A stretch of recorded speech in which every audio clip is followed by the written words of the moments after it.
really goes back to my childhood. So I grew up in Detroit and grew up in the African Methodist Church tradition, AME, African Methodist Episcopal Church tradition, and went to a really large and influential church, St. Stephen AME Church in Detroit, the roots. And the blessing of it was that we got taught, of course, about our faith and what it meant to have a relationship with God every Sunday, but our pastor and the leadership of the church were very intentional in helping us recognize the broader responsibility that we had to look at what was happening in the community of Detroit, what the challenges and the struggles were, especially as Black people. And the very foundation of the church getting started was it separated from the Methodist denomination because of racism. So Black folks were separated in the congregation and weren't allowed to sit with white people, even to pray to the same God. And over time, these indignities caused separation. It was actually the first denomination in the Western nations that separated from its own denomination, not because of theological differences, but because of race.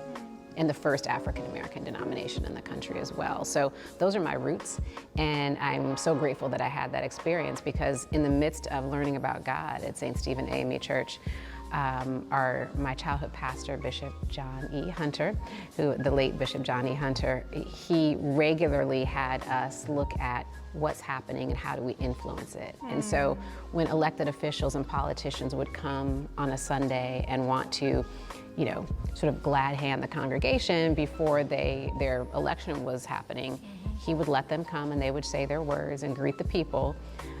But what he did that was different is he would bring them back 6 months later, a year later, and have them stand in the pulpit again and say, so you said you were going to do these 3 things, but you didn't. I know that's right. And now we need you to explain to us why they haven't happened and what you're going to do. And we'd love to see you again in 6 months to have you explain all the success that you've had on this issue, right? So he was the first person that taught me, as a person of faith, a Black person of faith, you have the right and the obligation and the power to look at those in charge and hold them accountable and push them to do what you want. The church was very involved in politics, protest, organizing, and that, for me, was the impetus of starting the Expectations Project. And it took me many, many years to get there, but a lot of the things that I saw as an educator, as someone who was studying policy, was, gosh, we know so many things that work, that can help our kids. Why aren't these things happening? And the conclusion I came to was, yes, we need more funding for schools. Yes, we need more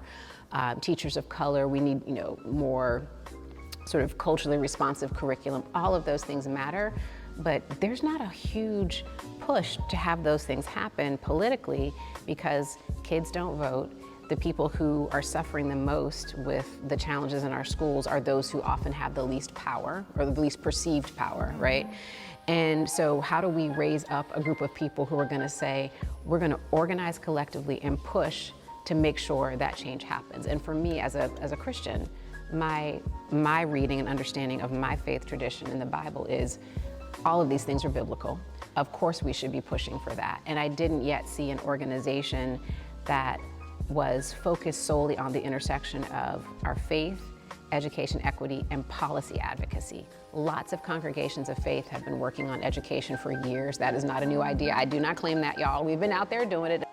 But the organizing around policy was something I hadn't seen. And at some point, if you don't see it, you have to do it yourself. And I feel like this was part of God's plan for my life, to be perfectly honest.